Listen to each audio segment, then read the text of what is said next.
창세기 39장 7절에서 15절입니다.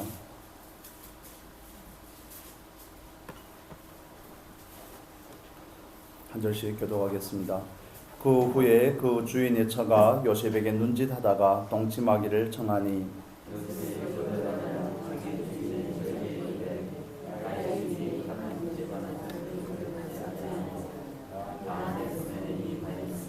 이 집에는 나보다 큰 이가 없으며 주인이 아무것도 내게 금하지 아니하였어도 금한 것은 당신뿐이니 당신은 자기 아내임이라. 그런즉 내가 어찌 이 큰 악을 행하여 하나님께 득죄하리이까.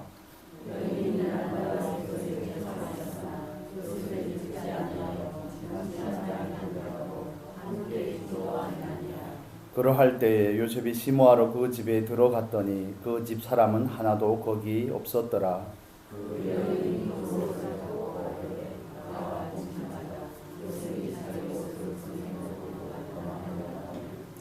그가 요셉이 그 옷을 자기 손에 버려두고 도망하여 나감을 보고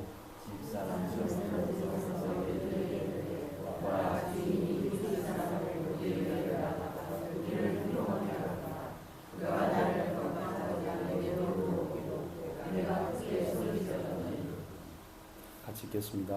그가 나의 소리질러 부름을 듣고 그 옷을 내게 버려두고 도망하여 나가느니라 하고. 아멘.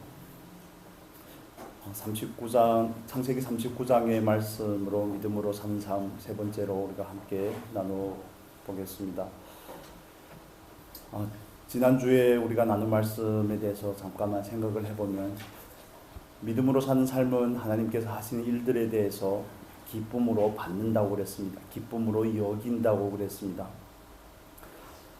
하나님께서 우리에게 많은 은혜를 주시고 또 우리를 연단하고 훈련하지만 우리가 그것을 기쁨으로 받지 않음으로 인해서 하나님께서 원하시는 그 예상하는 결과들이 우리에게서 실제가 잘 되지 않는 모습을 봅니다.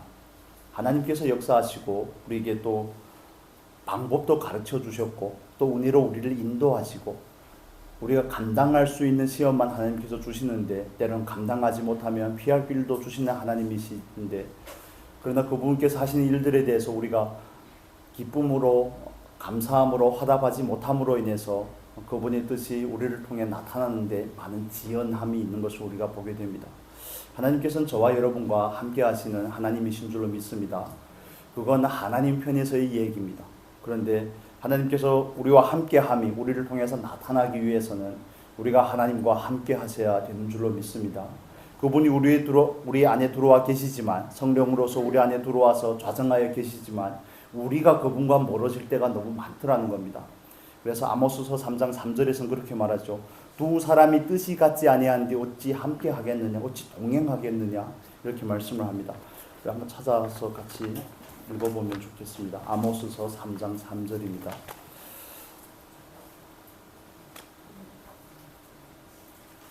구약 성경 1276페이지입니다. 구약 성경 1276페이지.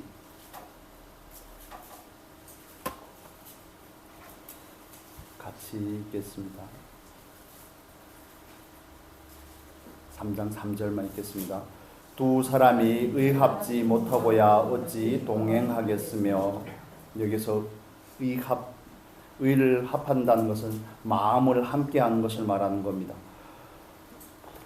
하나님을 향해서 마음을 정하지 않았는데 어떻게 하나님께서 함께 하시겠느냐 하는 그런 말씀인 거죠. 그래서 시편 57편에서 다윗도 하나님 앞에서 반복하여 자기의 중심을 점검을 하는 겁니다. 내 마음이 확정되고 확정되었사오니. 그분은 불변하시죠. 그분은 변치 않으시는 하나님이시고 언제나 어제나 오늘이나 영원토록 신실하신 그분이신 하나님이신데, 우리 안에서 변덕이 너무 많고 우리 안에서 하나님을 향해서 일관되게 반응하지 못함으로 인해서 그분의 뜻이 우리를 통해서 나타나는데, 그분께서 하나님께서 우리와 함께 하심을 현현하는데 나타내는데 많은 어려움이 있더라는 겁니다. 그것을 위해서 물론 하나님께서 우리를 만들어가고 계시지만, 하나님께서 우리와 함께 하신다는 것과 우리가 하나님과 함께 한다는 것은 조금 다른 개념입니다. 예수님께서도 내가 세상 끝날까지 너희와 함께 하시리라 말씀하셨지만 그런 이 땅에 수십억이 되는 그리스도인들이 있습니다. 구교인 가톨릭까지 하면 20억이 되는 그리스도인들이 있지만 정말 그들의 삶 가운데서 하나님을 나타내고 하나님을 찬송하고 하나님이 드러나는 그런 삶을 사는 그리스도인들이 얼마나 될까? 이건 하나님께서 우리와 함께 하지 않는 것이 아니라 내가 그분과 함께 하지 않기 때문에 나타나는 현상이라고 볼 수밖에 없습니다. 그래서 온전하게 기쁨으로 반응하지 않고 늘 상황에 치이고 감정에 치이고 내 주관적인 생각에 치이고 내가 가진 그런 자아에 치이고 이러다 보면 그분의 뜻은 늘 딜레이가 되죠. 그래서 그분은 하나님께서 우리를 부르시면 우리를 통해서 열매를 맺기를 원하시는 것이 아버지의 뜻이지만 그러면 우리는 거기에서 제외가 되는 겁니다. 하나님은 다른 사람을 찾아가서 그 일을 또 하시기를 원하시겠죠. 모르드게가 에스더에게 했던 그 유명한 말이 있지 않습니까? 네가 왕후가 된 것은 네가 잘나서 네가 이뻐서 된 줄로 아느냐. 착각하지 말라는 거죠. 우리식으로 말하면 놀고 있다 이겁니다. 착각하지 말고 하나님 뜻은 자기 백성을 구원하고 보존하고자 하는 하나님 뜻은 반드시 이루어지겠지만 네가 아니면 다른 방법이 하나님이 얼마든지 있다는 겁니다. 그래서 저와 여러분이 하나님 앞에서 기쁨으로 반응하고자 하는 것은 하나님 저희들을 만드시고 이 땅에 보내신 그 놀라운 뜻이 나를 통해 이루어지기를 원합니다 하는 그 소원이 저와 여러분이 기저에서 일어나는 게 아니겠습니까? 하나님은 그분과 뜻을 합하는 사람에게 함께 하시는 줄로 믿습니다. 그래서 저와 여러분이 해야 될 일은 그분의 뜻이 우리의 뜻을 맞추고자 하는 겁니다. 내 생각에는 아니죠. 내 생각에 볼 때는 별로 마음에 들지도 않고 받아들이기도 힘들지만 그래서 여기라고 그러는 겁니다. 하나님의 뜻이 우리의 뜻보다 더 높음을, 그분의 계획이 우리의 생각보다 우리의 지각보다 더 놀랍다는 사실을 우리는 인정하며 그분께 의지를 드리는 겁니다. 기쁨으로 여길 수 있는 저와 여러분이 되면 좋겠습니다. 그래야지 그분의 뜻이 우리에게 온전히 그 말씀이라는 생명의 씨앗이 떨어지고 정말 꽃이 피고 열매를 맺기까지 나아갈 수가 있습니다. 그러지 않으면 대부분 떨어지면 다 죽어버립니다. 대부분 떨어지면 그냥 잠깐 싹이 났다가 다 떨어져 그냥 말라버리는 것이 많은 예배를 드리고 또 말씀을 받고 하나님 앞에서 살고자 하는 그리스도인들에게서 나타나는 그런 삶들입니다. 그러나 그분의 놀라운 뜻이 저와 여러분을 통해서는 열매를 맺는 자리까지 나아갈 수 있기를 바랍니다. 우리와 함께 하시는 그 하나님과 우리가 함께 해야 됩니다. 하나님을 가까이 하라. 그리하면 너희를 가까이 하시리라. 그렇게 말씀하지 않습니까? 변치 않는 그분은 그냥 마냥 그 자리에 계시는데 우리가 너무 변덕이 많은 겁니다. 조석변이라고 그러죠. 아침에 다르고 저녁에 다르고 오만 가지 생각에 휩쓸려가고 환경에 휩쓸려가고 감정에 휩쓸려가고 때론 그분을 향해서 그 사랑을 고백할 때는 얼마나 진하게 고백하는지 뒷사람이 들으면 민망할 정도로 그렇게 뜨겁게 고백을 하지만 잠깐 돌아설 때는 언제 그랬나 싶을 정도로 여러분 혹시 예전에 쓰셨던 연애 편지들을 한번 다시 보신 적이 있습니까? 다 버리고 없으신가요? 저 옛날에 어릴 때 저희 아빠가 엄마한테 썼던 그 연애 편지를 몰래 본 적이 있습니다. 그런데 그 연애 편지 있을 때 그 뜨거운 마음들 사실 때 보니까 그게 삶에서 별로 많이 안 나타나는 것 같아서 그래서 요즘에는 싸이월드라는 그게 없어졌지만 제가 연애할 때 싸이에다 막 글을 남겨놓고 막 그랬던 게 다 없어져서 언젠가 한번 보긴 했는데 아이고 이건 얼굴 뜨거워서 남사스러워서 못 보겠더라고요. 그렇게 뜨겁게 고백을 하다가도 근데 그게 식어버린다는 데 문제가 있죠. 그래서 사랑은 하나님을 향해서 반응하는 것은 감정이 아닙니다. 지식이 아닙니다. 의지죠. 의지입니다. 그분의 말씀에 화답하고자 하는 우리의 의지를 드림입니다. 소원을 드리는 겁니다. 하나님 저는 그렇게 되기를 원합니다가 우리가 할 수 있는 데가 거기까지입니다. 그걸 더 넘어서서는 우리는 절대 아무것도 할 수가 없습니다. 그냥 정말 하나님 뜻이 나를 통해서 이루어지기를 원합니다. 하나님의 뜻이라면 제 생각도 있고 제가 느끼는 것도 있지만 제가 좀 한번 받아보겠습니다. 이렇게 반응을 할 때 하나님께서 요셉을 통해서 그분의 함께 하심과 그분의 역사가 이루어졌던 것처럼 우리에게도 이루어질 줄로 믿습니다. 왜냐하면 요셉이라는 인물은 바뀌어서 또 때로는 모세가 되기도 하고 다윗도 되기도 하지만 그 하나님은 변치 않기 때문에 그렇습니다. 요셉이 되면 우리도 되지 않겠습니까? 이건 그냥 오기가 아닙니다. 하나님이 하시기 때문에 그렇습니다. 하나님은 어떤 사람과 함께 하십니까? 소원을 드리는 사람과 함께 하시는 겁니다. 야베스의 기도 여러분 잘 아시지 않습니까? 야베스가 그 모든 형제 중에서 정말 약하게 태어났지만 그 안에 소원을 하나님께서 들으시고 역사하는 거 아닙니까? 지경을 넓혀주시라는 그 기도, 하나님을 향한 그 간절한 소원을 하나님은 오늘도 받으시는 줄로 믿습니다. 그래서 저와 여러분이 하나님 앞에 저렇게 소원을 정하면 좋겠습니다. 하나님, 저를 만드시고 이 땅에 보내셔서 이루시고자 하는 뜻이 있으실 텐데, 하나님의 일하심에 대해서 나는 바르게 이해하지 못할 때도 있고 받기 힘들 때도 있지만, 하나님, 제가 사랑으로, 감사함으로, 기쁨으로 받아보겠습니다. 화답해 보겠습니다. 그럼 그분이 놀라운 뜻이 우리를 통해서 이루어질 줄로 믿습니다. 그분은 한다면 하시니까요. 대상이 바뀌어도 하십니다. 그분은. 여러분 믿으십니까? 살인자였던 모세를 바꿔서 이스라엘을 백성을 인도하는 지도자로 쓰시는 분이 하나님이 아니시겠습니까? 그렇다면 우리 안에서도 충분히 하실 수 있는 분이 하나님이신 줄로 믿습니다. 말씀이 변한 게 아니고, 하나님의 약속이 변한 게 아니고, 하나님의 성품이 변한 게 아니고, 그분 앞에 반응하는 사람들이 자꾸 바뀌는 겁니다. 우리가 그분을 향한 태도가 자꾸 바뀌는 겁니다. 예수님께서 가지셨던 그 일관된 태도로 일관하지 못하기 때문에 그런 부분들이 있습니다. 물론 우리는 약하고 연약하고 변덕이 많다는 것도 사실이죠. 그렇지만 우리가 그 사랑을 깨닫고 있을 때만이라도 하나님 앞에 정말 의지를 드리고 소원을 드려서 화답할 수 있기를 예수님의 이름으로 축복합니다. 정말 우리의 감정으로 반응하지 않는 건 너무 중요한 겁니다. 소원을 드리는 거 하나님 정말 기뻐하십니다. 여러분이 고백의 그 깊은 소원도 함께 드리시기를 바랍니다. 지난주에 복습을 너무 많이 하면 안 되겠죠? 이 말씀이 저는 좀 마음에 와서 많이 닿았습니다. 11절의 말씀 한번 같이 읽겠습니다. 11절입니다.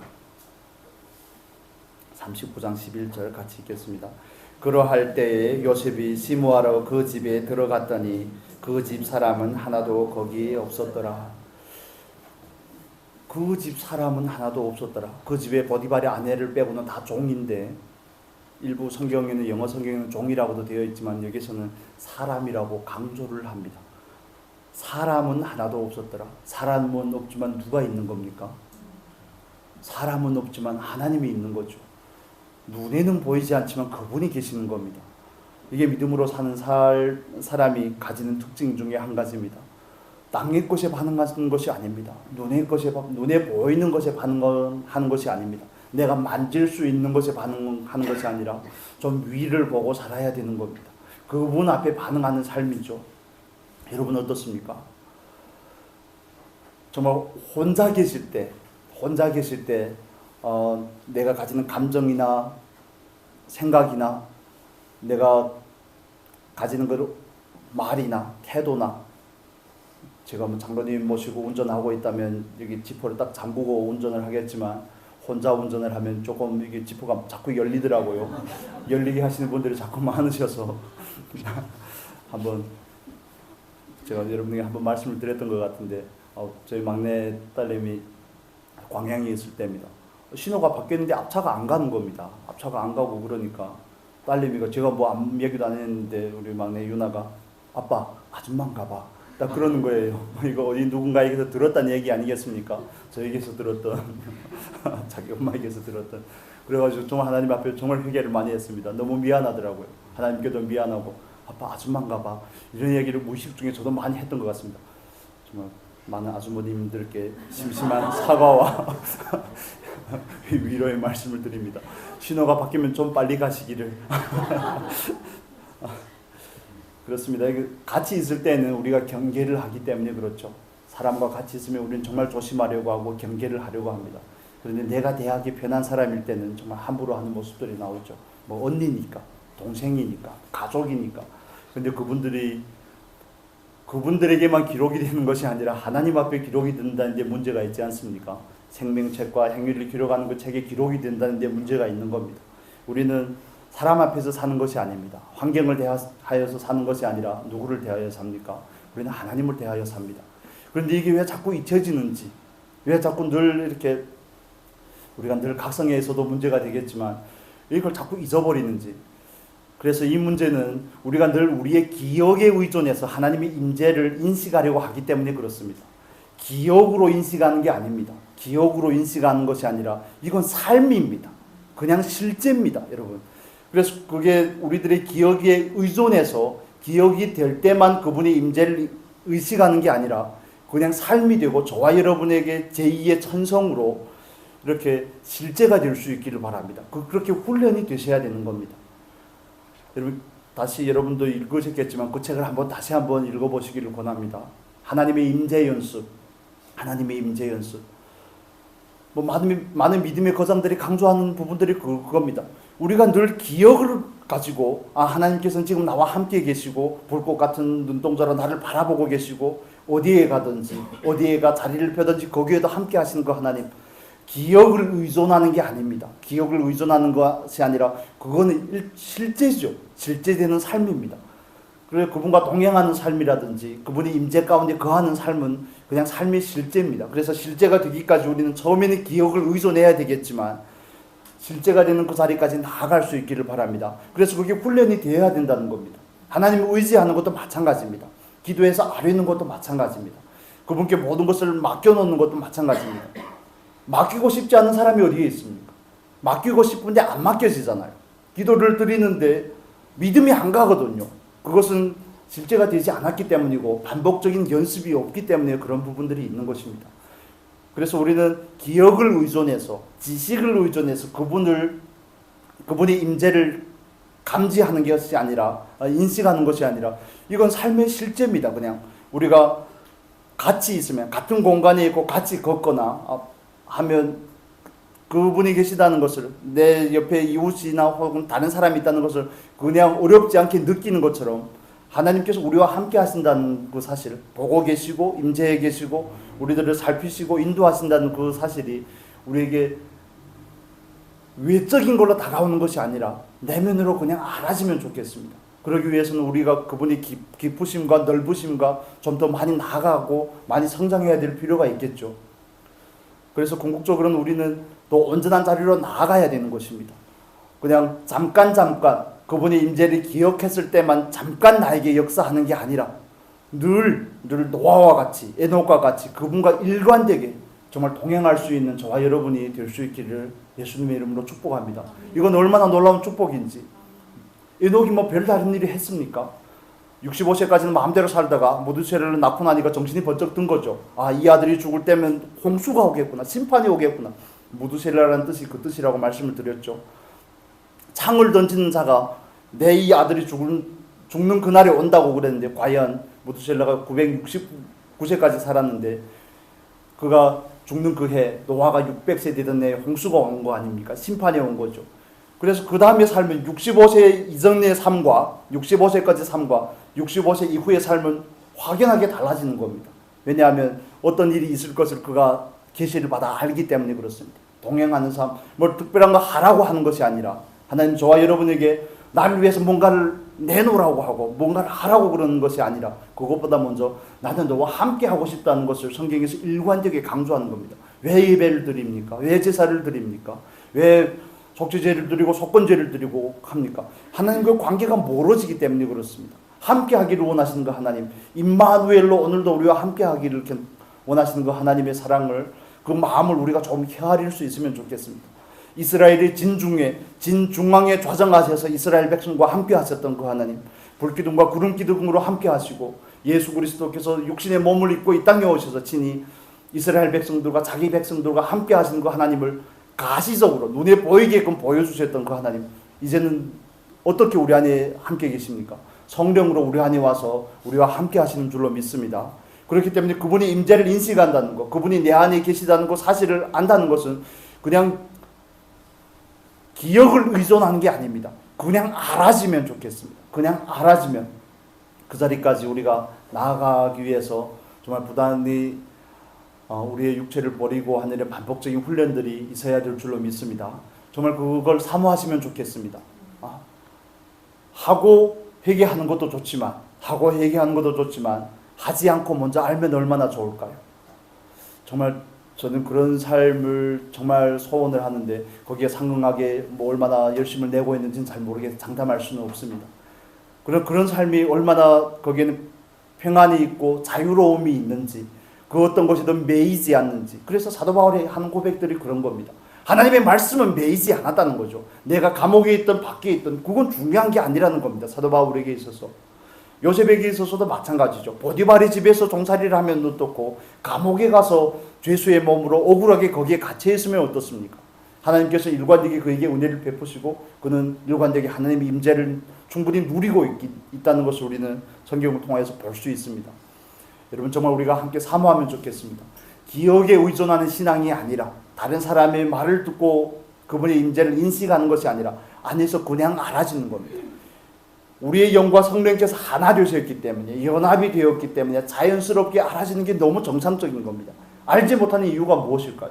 우리의 영이 너무 둔감한 겁니다. 성령의 임재를 감지하지 못하는 겁니다. 함께함에도 동상이몽인 겁니다. 함께하는데도 그분의 임재를 감지 못하는 것은 영이 미숙해서 그렇고, 우리들 속사람이 아직 성숙하지 못해서 너무 둔해서 그렇습니다. 혹은 죄의 문제가 있든지, 아니면 우리가 아직도 완고함, 그런 육체의 것들을 버리지 않기 때문에 그렇습니다. 여러분, 하나님께서 우리를 부르신 그 부르심은 그 어떤 성취를 위해서 부르신 게 아니라는 것을 우리가 다시 한번 확인을 하면 좋겠습니다. 함께 하시기 위해서 부르신 그 하나님께서 오늘도 저와 여러분과 함께 하시는 그 하나님임을 믿습니다. 그분의 임재가 우리 안에서 자연스럽게 느껴지면 좋겠습니다.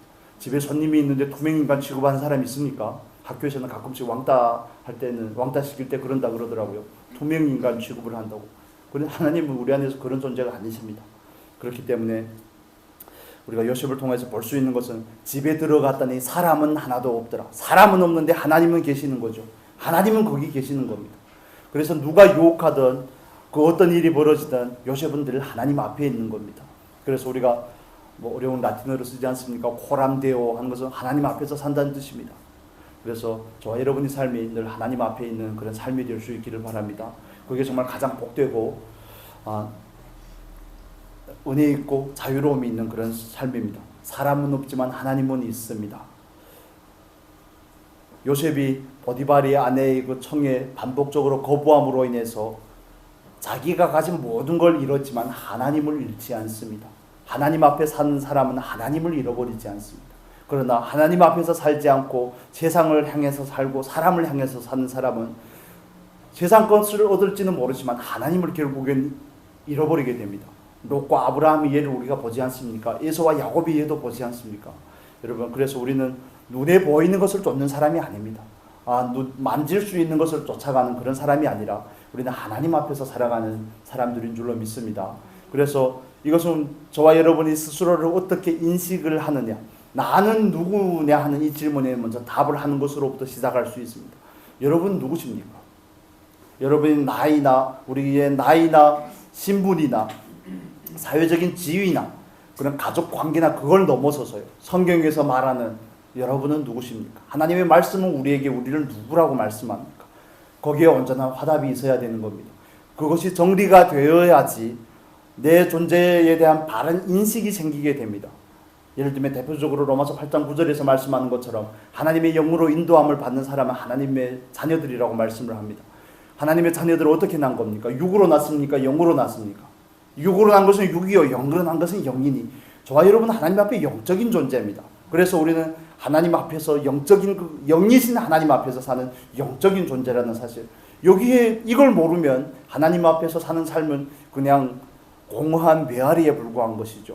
정말 아무 의미 없는 덧없는 말에 불과한 겁니다. 그러나 우리가 하나님 앞에서 나는 영적인 존재라는 것을 깨달을 때부터 우리는 사람이나 환경에 매이는 것이 아니라 그분 앞에서 살아가게 되는 겁니다. 사도 바울이 누렸던 그런 자유함이 저와 여러분에게도 있게 되기를 간절히 소원을 합니다. 우리는 영적인 존재고 하나님 앞에서 살아가는 사람들입니다. 사람은 보지 않아도 하나님은 보시더라. 사람은 없지만, 사람은 있지 아니하지만 하나님은 함께 계시더라. 하나님은 오늘도 우리의 삶과 우리의 언행과 우리의 태도에 대해서 살피고 계시더라. 다림줄로 달아보고 계시더라. 그걸 우리는 늘 하나님 앞에서 인식하셔야 되는 겁니다. 처음에는 기억을 의존하시겠지만 정말 그게 삶의 실제가 될 수 있기를 예수님의 이름으로 축복합니다. 정말 이건 굉장히 우리가 반복적으로 훈련해야 될 소중한 교훈인 것 같습니다. 그렇게 하나님 앞에서 살고자 하고 하나님 앞에서 반응하고자 하는 사람과만 하나님께서 함께 하신다는 사실입니다. 그러지 않으면 그냥 하나님이 우리와 함께 하신다더라, 이건 그냥 너의 얘기를, 남이 아니죠, 전라도식인가요? 너의 얘기를 하는 겁니다. 이건 나랑 전혀 상관은, 아브라함의 하나님일 수 있습니다. 이삭의 하나님일 수 있고 야곱의 하나님일 수 있지만 내 하나님은 아닌 겁니다. 그것처럼 억울한 일이 어디에 있습니까?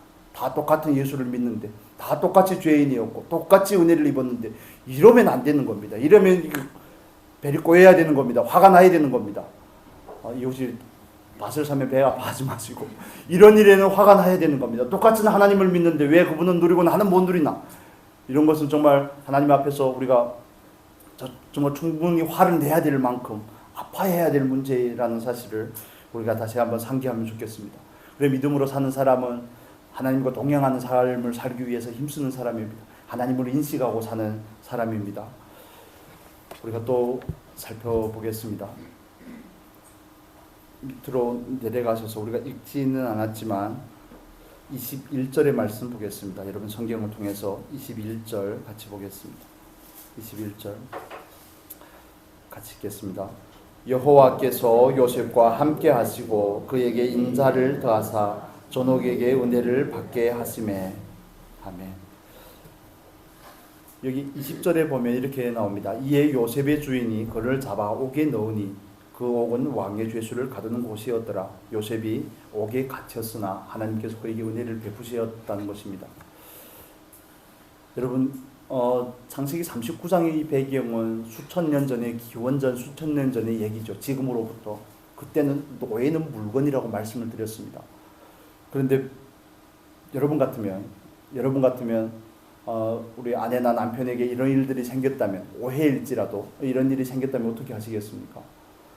보디발이 요셉을 감옥에 쳐넣는 게 이상하지 않습니까? 저 같으면 바로 그냥 그 자리에서 정리를 했을 것 같은데, 그리고 역사에도 그런 기록들이 많습니다. 이런 경우 같은 경우에는 바로 죽입니다. 감옥에다 집어넣지 않고. 그런데 요셉을 감옥에 넣은 것은 하나님께서 하신 일인 줄로 믿습니다. 바로 죽여도 전혀 섭섭하지 않는데, 제가 언젠가 봤던 그 39장의 내용을 좀 각색한 내용인데, 보디발의 아내가 얼마나 음탕한 여인이었는가를 이렇게 좀 풍자하는 식으로, 만화식으로 표현한 건데, 보디발의 아내에게서 요셉이 나를 겁탈하려고 했다는 그 얘기를 듣자마자 아내의 뺨을 딱 때렸다는 겁니다. 그 글에 사실은 아니죠. 뺨을 딱 때렸다는 겁니다. 내가 그럴 줄 알았다. 그러면서 그렇습니다. 그래서 보디발이 요셉을 죽이지 않은 거, 자기 아내에 대해서 어느 정도 알고 있지 않았을까? 그런 추측이 전 충분히 가능하다고 봅니다. 물론 사람이 하는 모든 결정의 배후에는 누가 있는 겁니까? 하나님께서 계시는 겁니다. 여러분, 오늘 이 은혜라는 부분에 대해서 조금 강조를 드리고 싶습니다. 저와 여러분은 하나님의 은혜 가운데서 끌려가는 겁니다. 내가 주도적으로 이끌어가는 게 아니라 끌려가는 겁니다. 여러분, 하나님을 신뢰하시고 그분에게 그냥 끌려가시면 좋겠습니다. 내가 가진 것들은 좀 살짝 먼저 입마에 푸켓하고 주머니에 넣어 놓으시고 그분께 끌려가는 인생입니다. 사실은. 그래서 야고보 사도가 표현하는 것처럼 너희가 시험을 당하나 이렇게 말하죠. 고난을 당하나. 우리는 수동적인 자리에서 당하는 겁니다. 여러분, 내일 일에 대해서 아십니까? 조금 후에 5분 뒤에 어떤 일이 일어날지 우린 전혀 아무것도 알지 한 치 앞도 알 수 없는 게 인생이거든요. 그렇기 때문에 하나님 앞에서 믿음으로 사는 삶은 그분을 의지하고 그냥 끌려가는 겁니다. 그분이 이끄시는 대로 끌려가는 겁니다. 나는 힘을 싹 빼시고 그냥 차가 고장 난 것처럼 그걸 뭔 차라고 렌트카가 아닌데 견인차라 그럴게요. 견인차에 그냥 질질 끌려가는 겁니다. 근데 이걸 연습하기가 얼마나 어려운지 자꾸가 내가 운전을 하려고 하는데 견인차가 와도 견인차 운전기사를 쫓아내고 내가 운전을 하려고 하니까 문제가 되는 거 아니겠습니까? 그런데 요셉은 그냥 끌려갑니다. 물론 억울함이 있죠. 40장에서 표현하는 것처럼 그 떡 맡은 관원장과 술 맡은 관원장에게 하는 표현이 있죠. 떡 맡은 관원장에게 요셉이 하는 말이 있습니다. 당신이 득이하거든, 좀 잘 나가거든, 회복이 되거든, 나를 좀 제발 좀 기억해주라. 그 억울함이 어떻게 없겠습니까? 없을 수가 없거든요. 그렇지만 하나님 앞에 은혜를 받고 하나님 앞에서 믿음으로 살아간다는 것은 그분에게 끌려가는 겁니다. 그분을 충분히 신뢰하기 때문에 있을 수 있는 일입니다. 내가 힘쓰는 게 아닙니다. 모든 운동이든 모든 부분에 있어서 고수가 된다는 것은 힘을 빼는 겁니다. 힘을 빼는 연습을 하는 겁니다. 우리가 찬양을 불러도 저도 뭐 찬양은 전혀 문외한이라서 부를 때 여기에 자꾸 힘이 들어가죠. 이건 찬양이 잘 안 되는 경우입니다.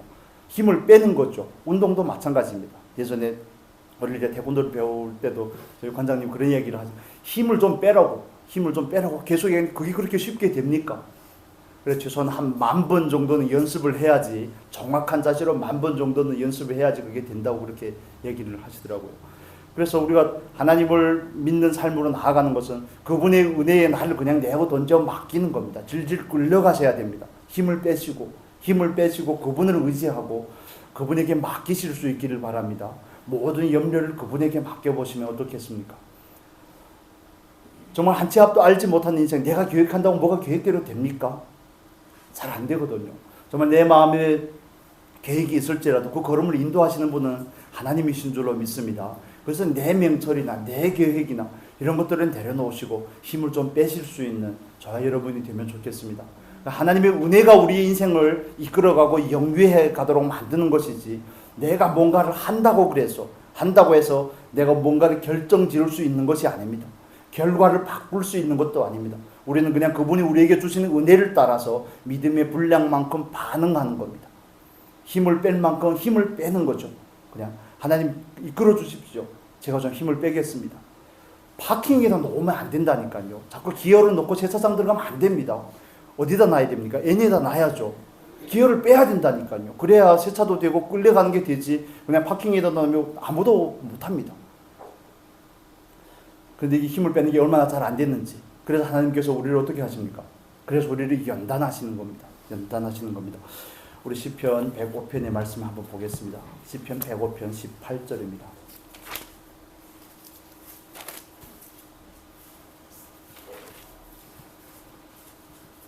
17절에서 19절까지 읽으면 좋겠습니다. 시편 105편 17절에서 19절까지 같이 읽겠습니다. 구약성경 879페이지 좌우에 있습니다. 같이 읽겠습니다. 한 사람을 앞서 보내셨으며 요셉이 종으로 팔렸도다. 그 발이 착고에 상하며 그 몸이 쇠사슬에 매였으니 곧 여호와의 말씀이 응할 때까지라. 그 말씀이 저를 단련하였도다. 아멘. 우리가 창세기 39장만 보면 그냥 요셉은 감옥에 들어가자마자부터 잘 나갔구나 이렇게 생각할 수 있는데, 시편에서는 뭐라고 말합니까? 그 발이 착고에 상하며 그 몸이 쇠사슬에 매였으니, 이런 기간이 있는 겁니다. 보디발이 자기 아내를 희롱하고자 했던 그 요셉을 감옥에 쳐놓은 것도 굉장히 은혜를 베푼 것이지만, 죽이지 않은 것만 해도 어딥니까? 그냥 가만 냅뒀겠습니까? 노예인데요. 그래서 성경 말씀은 성경 말씀을 통해서 해석을 해야 맞는 겁니다. 요셉이 감옥에 들어가도 잘 나갔나 보구나.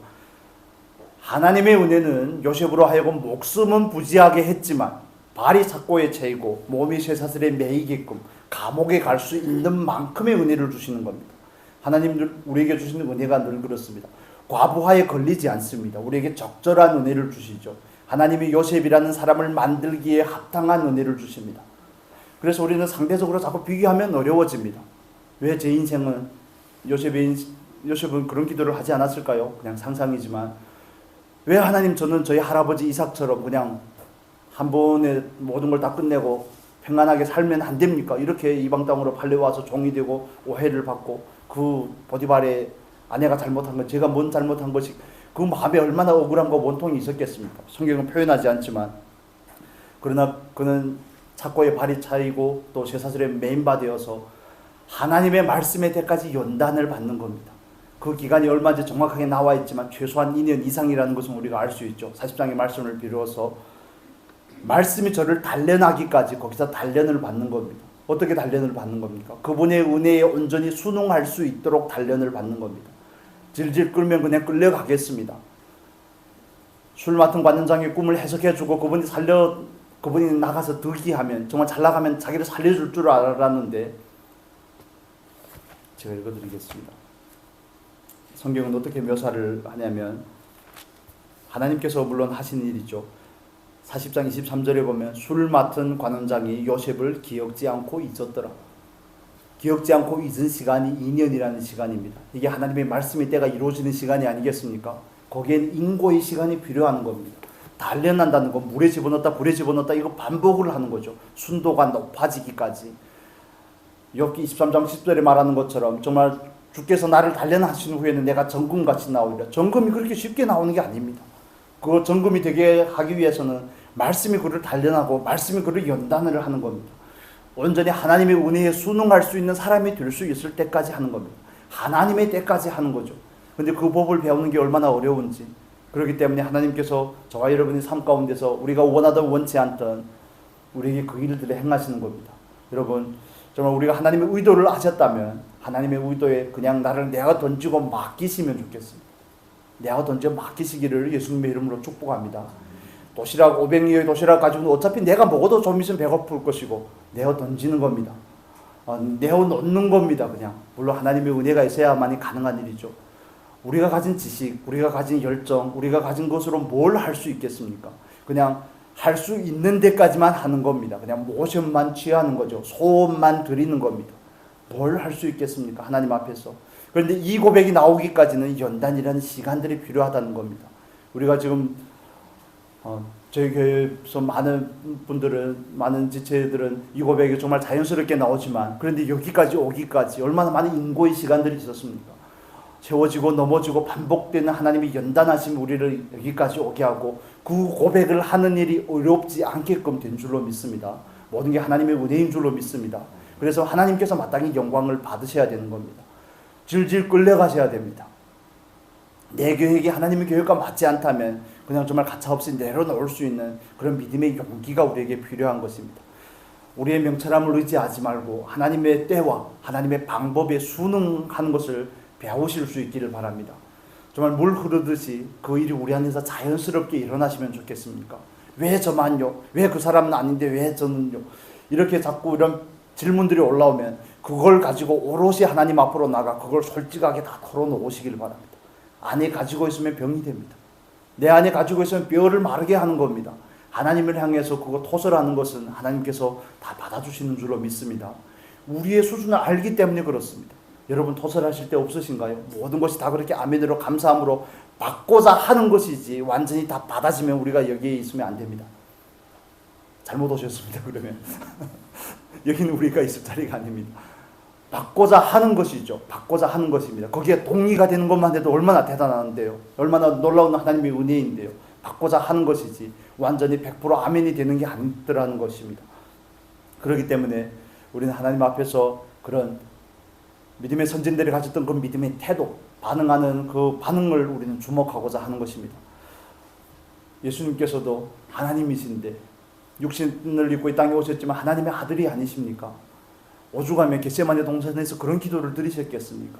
얼마나 짠합니까? 얼마나 짠합니까? 굳이 그래야만 될까 싶을 정도로 우리는 별 능력도 없고 가진 것도 없는데 하나님 앞에 빡빡 악을 쓰고 대들 때가 많은데 제 얘기를 하는 겁니다. 여러분 얘기 아닙니다. 그렇게 대들 때가 얼마나 많은데 왜 이따구로 하냐고 막 그러면서 말은 그렇게 안 하지만 말은 돌려서 미사여구를 활용해서 하지만 정말 듣기 거북할까봐 그러지만 하나님 우리들의 심장과 폐부를 뚫어보시는 하나님이신 줄로 믿습니다. 그렇지만 그걸 가지고 하나님 앞에 나아갈 때 그 문제가 해결이 되더라는 겁니다. 문제는 해결이 되지 않아도 않을 수 있지만 내 안이 해결이 되더라는 겁니다. 내가 하나님을 또 신뢰할 수 있게 되고 그분께 또 맡길 수 있는 존재가 바뀌더라는 겁니다. 사울에게 맨날 다윗이 쫓아다니는데 뭐가 그렇게 기분이 좋겠습니까? 뭘 맨날 할렐루야 나오는 거 정상이 아니죠. 그건 육신을 가진 사람의 반응이 아닌 겁니다. 아둘람 굴에 가도 쫓아다니고 엔게디의 광야에 도망갔더니 또 쫓아오고 그 사울이 가진 그 열정으로 하나님을 쫓아다니면 어쩔까 하는 그런 생각이 문득문득 들지만 야 정말 대단하지 않습니까? 정말 고래심줄보다 더 질긴 그 변함없는 일관된 마음으로 가지고 그렇지만 우리가 하나님 앞에서 그렇게 반응하고자 할 때 어려운 일들이 있을 수 있습니다. 그렇다면 그 아닐 것을 누구를 향해 꺼내놓으시겠습니까? 믿음의 멘토들을 위해서도 그들에게도 꺼내놓지만 사람이 할 수 있는 건 언제나 한계가 있습니다. 하나님 앞에 오롯이 솔직하게 털어놓을 수 있는 저와 여러분이 될 수 있기를 바랍니다. 온갖 것을 하나님 앞에 털어놔야지 그게 정화가 되는 겁니다. 해결이 되는 겁니다. 내 안에 하나님을 향한 신뢰가 더 견고해질 수 있고 내 안에 더러운 것들이 해결함을 받을 수가 있습니다. 그렇지 않으면 가지고 있으면 병이 됩니다. 가지고 있으면 시기는 어떻다고 말씀합니까? 잠언서는 시기는 뼈를 마르게 한다고 말씀합니다. 가지고 있는 게 능사가 아닙니다. 털어놓고 하나님 앞에서 위로를 받으시고 하나님 앞에서 그 문제를 해결을 받으실 수 있기를 바랍니다. 그러면서 우리는 점점 뭘 배우는 겁니까? 은혜에 끌려가는 것을 배우는 겁니다. 질질 끌려가는 것을 도살장에 끌려가는 그 예수님의 모습처럼 정말 어린 양의 모습과 같은 그 모습 아무 소리도 내지 아니하고 질질 끌려가는 하나님의 뜻과 하나님의 섭리와 그분의 손길에 온전히 내맡겨져서 끌려가신 예수님의 성품이 저와 여러분의 성품이 될 수 있는 겁니다. 은혜에 끌려갈 수 있는 저와 여러분이 될 수 있기를 바랍니다. 힘을 빼셔야 됩니다. 힘을 제발 좀 빼시기를 바랍니다. 힘을 빼셔야지 하나님께서 우리를 자유롭게 쓰실 수 있습니다. 하나님께서 우리를 통해서 자유롭게 역사하실 수 있습니다. 이삭이 그랬던 것처럼 아버지가 산길을 가자고 하면 가고, 아버지가 나무단을 메고 따라오라고 하면 가고, 양이 어디 있냐고 물어보면 하나님이 알아서 하신다고 그러면 미련하게 듣고, 제단에다 묶어서 눕히면 그냥 눕고, 일어나려고 막 힘을 쓰니까 산재물이 안 되는 거 아니겠습니까? 막 용을 쓰니까 아버지하고 맨날 싸우는데 삶이 형통할 수가 없죠. 어려움이 있지 않겠습니까? 그러기 위해서 하나님께서 우리에게 일하심을 여러분 보시면 좋겠습니다. 그래서 저와 여러분이 초점을 맞춰야 될 부분은 언제 어디서 무엇을 하든 우리의 초점은 하나님의 뜻이 무엇인지 하는 것입니다. 하나님은 이 일을 통해서 나를 어떻게 만들어가고자 하시는지 거기에 초점을 맞추셔야 됩니다. 실패할 수 있습니다. 성공할 수도 있죠. 그렇지만 우리가 맞추는 건 모든 초점은 하나님의 뜻이 되어야 맞습니다. 그래야 우리가 변화가 될 수 있습니다. 그래야 우리가 하나님 앞에서 좀 더 유연하게 되고 그분의 뜻이 우리를 통해서 자유롭게 이루어질 수 있습니다. 그분이 우리 안에서 우리를 자유롭게 쓰실 수 있습니다. 그렇지 않으면 힘을 잔뜩 주고 있으면 내 것을 자꾸 내려놓지 않고 늘 고수하고자 하면 어떻게 해야 될까요? 깨뜨리셔야 되기 때문에 나만 손해를 보는 겁니다. 어찌 보면. 그래서 여러분, 하나님께서 요셉을 그 하나님의 때까지 말씀으로 단련하신 것처럼 우리에게도 그 일을 하고 계시다는 사실 우리가 다 알고 있지 않습니까? 그렇다면 그 믿음을 따라서 그 은혜에 끌려가시기를 바랍니다. 우리 잠언 잘 하시는 말씀인데 잠언 3장 5절 같이 볼까요? 3장 5절 6절 보겠습니다. 시편에서 뒤로 가서 잠언 3장 5절 6절 같이 보겠습니다. 구약성경 912페이지입니다. 잠언 3장 5절에서 6절 같이 읽겠습니다. 너는 마음을 다하여 여호와를 의뢰하고 내 명철을 의지하지 말라. 너는 범사에 그를 인정하라. 그리하면 내 길을 지도하시리라. 아멘. 우리가 하나님을 의뢰하는 일은 어떻게 해야 될 일입니까? 마음을 다해서 해야 될 일입니다. 그냥 하나님 알아서 하십시오 하는 거기까지 가기에는 많은 어려움이 있을 수 있지만, 과정이 있을 수 있지만, 마음을 다해서 그분을 인정하고 그분을 의뢰하고 우리의 명철을 내려놓기를 바랍니다. 그분의 뜻이 얼마나 높은지, 그분이 얼마나 정확하신지, 그분이 얼마나 옳으신지, 얼마나 그분의 선을 따라서 역사하고 계시는 분이신지, 여러분 우리가 이 부분을 정말 놓치지 않으시면 좋겠습니다. 그리고 마지막으로 한 구절만 다시 한번 살펴보겠습니다. 우리 창세기 39장의 본문으로 돌아와서 같이 보겠습니다. 9절의 말씀입니다.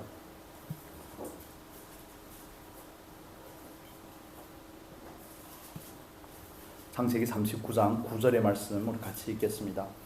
이 집에는 나보다 큰 이가 없으며 주인이 아무것도 내게 금하지 아니하였어도 금한 것은 당신뿐이니 당신은 자기 아내임이라. 그런즉 내가 어찌 이 큰 악을 행하여 하나님께 득죄하리이까. 아멘. 여러분, 요셉은 단순하게 보디발에게 의리를 지키고자 하는 게 아닙니다. 여러분, 우리가 하나님께 다 은혜 받은 사람으로서 은혜에 대해서 균형을 갖춘 자세를 가지는 것은 굉장히 중요한 겁니다. 은혜의 통로가 된 사람들에 대해서 우리가 정말 감사할 줄을 아시면 좋겠습니다. 은혜의 통로가 된 분들에 대해서 우리가 감사하면 좋겠습니다. 우리가 너무 믿음이 좋아져서 그런지 때로는 그냥 하나님께서 다 하셨지 하고 가운데서 우리에게 통로가 됐던 분들을 배제하는 경우들이 있을 수가 있는데 치우치는 겁니다. 그렇게 치우치지 않으셔야 됩니다. 하나님께서는 사람을 통하여서 역사하시는 하나님이신 줄로 믿습니다. 보디발을 통하여서 요셉에게 은혜를 베푸는 겁니다. 그 감옥에 있는 전옥이라고 이렇게 표현을 했죠. 간수상을 통해서 요셉에게 은혜를 베푸는 겁니다. 그렇다면 그 은혜의 통로가 된 그 사람들에 대해서 우리는 정말 마땅히 정말 가장 기본적인 인간적인 윤리, 도덕적인 차원에서의 의리 정도라도 지켜야 되는 겁니다. 감사할 수 있는 마음을 가지는 게 너무 정상적인 것입니다. 그 다음에 하나님께도 감사하는, 물론 하나님께서 하신 일이지만, 그래서 요셉이 여기에서 그 보디발의 아내에게 하는 표현은 그겁니다. 이 집에서 주인이 금한 것은 당신뿐입니다. 당신뿐입니다. 마치 에덴 동산을 연상케 하지 않습니까? 모든 나무의 시루가는 먹되 선악과의 열매는 먹지 말라고 했던 그것을 연상케 하는 그 대목입니다. 근데 요셉은 단순하게 보디발에게 의리를 지키고자 하는 것이 아니라 그걸 넘어서서 하나님 앞에서 반응하고자 하는 겁니다. 하나님께서 은혜를 주신 목적을 아는 겁니다. 믿음으로 사는 삶은 하나님께서 은혜를 주신 목적을 아는 겁니다. 요셉은 두 번의 꿈을 통해서 확인을 한 겁니다. 요셉은 야곱을 통해 아비인 야곱을 통해서 들었을 것입니다. 그 정조 할아버지 노아 아브라함에게 하나님께서 하셨던 창세기 15장에서 하셨던 그 약속, 이방에서 400년 동안 객이되지만 이 땅으로 돌아와서 이 땅을 반드시 얻게 하시겠다는 그 약속을 들었을 겁니다. 이삭에게서 들었을 것이고 또 자기 아비 야곱에게서 들었을 것입니다. 그리고 자기가 반복적인 두 꿈을 통해서 그걸 확증을 한 것입니다. 요셉은 자기의 인생을 사는 것이 아니라 누구의 인생 가운데 있는 겁니까? 하나님께서 계획하신 하나님의 섭리 가운데 살아가는 겁니다. 하나님의 뜻 가운데 그가 있는 겁니다. 그것을 알 때 우리는 하나님 앞에서 절제가 무엇인지를 배우게 됩니다. 절제가 무엇인지. 그냥 내 삶이라면, 내 인생이라면 때론 절제 안 하면 어떻습니까? 패스트푸드도 좀 적당히 드시고, 혈압이 올라오면 혈압약도 좀 드시고, 운동도 좀 하시고, 적당하게 타협할 수 있지만, 그렇지만 이런 부분에서 철저하게 거절하고자 하는 것, 반복해서 거절하고 명확하게 선을 끊는 이유는 보디발을 향한 의리뿐만이 아닙니다. 윤리적인 도덕적인 기준을 지키고자 함이 아닙니다. 노예 시대가 얼마나 방탕하고 타락했는지 여러분 아시죠? 로마 시대도 물론 마찬가지고요. 그런데 그런 상황 가운데서 사람은 하나도 없더라. 한 번쯤은 있을 수 있는 일이 아니겠습니까? 그렇지만 그는 하나님 앞에서 자기 인생을 해석하는 것을 봅니다. 하나님께서 은혜를 주신 목적은 그를 통해서 이 땅을 얻고자, 민족을 만들고자 하는 것을 그는 염두에 두고 있는 것입니다. 그래서 요셉이 제일 마지막에 하는 그런 표현들이 있죠. 제가 그냥 찾아서 읽어드리겠습니다. 창세기 50장 제일 마지막에 가면 요셉이 부탁하는 그 내용들이 있습니다. 50장에 보면 25절에 이렇게 24절 25절에 보면 요셉의 그 형제에게 이르되 나는 죽으나 하나님이 너희를 공고하시고 너희를 이 땅에서 인도하여 내사 아브라함과 이삭과 야곱에게 맹세하신 땅에 이르게 하시리라 하고 요셉이 또 이스라엘 자손에게 맹세시켜 이르기를 하나님이 정녕 너희를 공고하시리니 너희는 여기서 내 해골을 메고 올라가겠다 하라 하였더라. 죽은 다음에 해골을 가져가는 게 뭔 의미가 있다고. 그렇지만 그것은 그가 하나님 앞에서의 삶의 태도를 보여주는 겁니다. 하나님의 약속을 향한 그 신뢰, 자기의 삶이 하나님의 약속이라는 그 큰 틀 안에, 그분의 섭리라는 그 범주 안에 있다는 사실. 그래서 죄를 짓는 문제는 내가 짓고 내가 안 짓고의 문제가 아니라 하나님께서 은혜를 주신 그 목적 안에서 그 죄의 문제를 해석을 하는 겁니다. 자기 감정이나 정욕이 목적이라면 한 번 즐기는 거 어려움이 없을 수 있습니다. 그냥 가볍게 넘어갈 수 있습니다. 그러나 그는 하나님 앞에서 내가 어떻게 이 큰 악을 행하여 하나님께 득죄하리이까? 하나님 앞에서 반응하는 것은 단순하게 그가 신앙의 좋음을 넘어서서 그는 자기 삶을 향하는 그 해석이 거기에 있는 것입니다. 여러분은 여러분의 삶을 어떻게 해석하십니까? 하나님 나에게 준 그 삶, 100년이 채 못 되는 그 삶을 그냥 살다가 가는 거. 그러나 하나님께서는 우리의 삶을 통해서 하시고자 하는 그런 일들이 있다는 사실을 여러분 믿으시기를 바랍니다. 더 놀랍고 크신 계획들이 있다는 겁니다. 우리가 늘 이런 자본주의적인 사고라고 그럽니다. 자본주의 싫어하는 것이 아니라 크고 많고 좋은 것, 이런 것이 너무 치우치다 보니까, 그런 것이 너무 치우치다 보니까 인생의 가치를 그것으로 매기려고 하다 보니까 우리 안에 갈등이 있는 것입니다. 그렇지만 하나님께서 저와 여러분을 향해서 동일하게 하나님 뜻과 계획을 가지고 있다는 사실을 여러분 믿으시기를 바랍니다. 그분의 인생 가운데 내 인생이 있기 때문에, 그분의 섭리와 경륜 가운데 내가 있기 때문에 죄의 문제를 결코 가벼운 것을 여길 수 없는 겁니다. 그래서 거기서 절제의 문제는, 거절의 문제는 그의 삶의 목적과 연관이 되어 있는 것입니다. 여러분 주보 다 받으셨죠? 주보에 보면 요 오른쪽 하단에 있는 그 구절을 같이 한번 읽어보겠습니다. 물론 절제는 생명의 열매입니다. 그렇지만 우리 같이 읽을까요? 절제를 하려면 목표라는 이유가 필요하다. 절제를 하려면 뭐가 필요하다고요? 오른쪽 하단에 요 그림을 보시기를 바랍니다. 요 그림.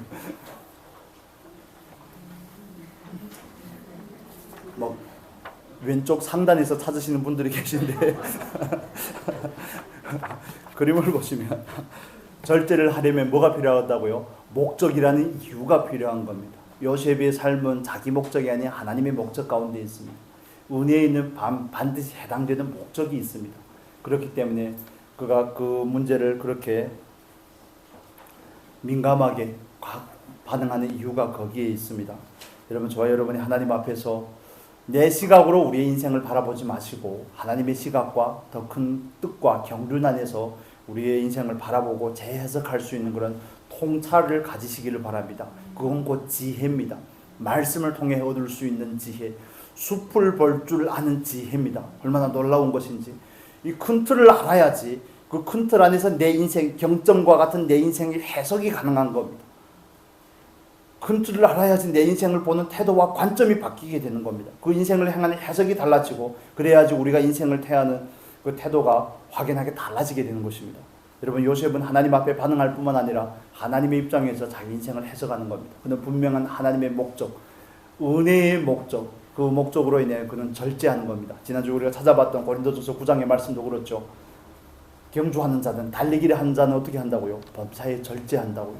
절제하는 겁니다. 다른 얘기는 전하고 내가 버림을 받을까 혹여 두려워서 절제한다고요. 절제는 또한 성령의 열매이기도 합니다. 그런 절제를 위해서 우리가 또 하나님 앞에 성령의 은혜를 또 구하실 수 있기를 바랍니다. 말씀을 정리해 보겠습니다. 우리가 하나님 앞에서 정말 그분 앞에서 그분을 기억을 의존해서 인식하는 것이 아니라 온전한 연합 안에서 자연스럽게 알아지면 좋겠습니다. 정말 그런 삶을 온전히 소원하시기를 바랍니다. 소원을 가지시기를 예수님의 이름으로 축복합니다. 그리고 하나님의 뜻이라는 커다란 그 경륜과 섭리 안에서 우리의 인생을 재해석을 하셔야 됩니다. 그건 통찰이고 그건 지혜입니다. 말씀만이 줄 수 있는 지혜입니다. 성령의 계시만이 우리에게 줄 수 있는 것입니다. 그걸 깨달으셨다면 절제하는 삶이 무엇인지를 위해서 성령의 은혜를 또한 구하시기를 바랍니다. 그리고 우리 하나님 앞에서 힘을 빼면 뺄수록 신앙에 있어서도 삼류가 아닌 고수가 되는 겁니다. 은혜에 질질 끌려가셔야 됩니다. 질질 끌려가는 건 너무 복된 일인 줄로 믿습니다. 표현이 좀 그렇죠. 질질 끌려간다 그러니까 뭐 줏대도 없냐 이럴 수 있지만 하나님 앞에서 그게 없는 사람이 행복한 사람입니다. 그래서 그 은혜에 우리가 온전하게 반응하고 목적을 따라 살며 하루하루의 삶이 정말 믿음으로 살아내는 귀한 은혜의 삶이 될 수 있기를 예수님의 이름으로 축복합니다. 이 시간 우리 다 함께 찬양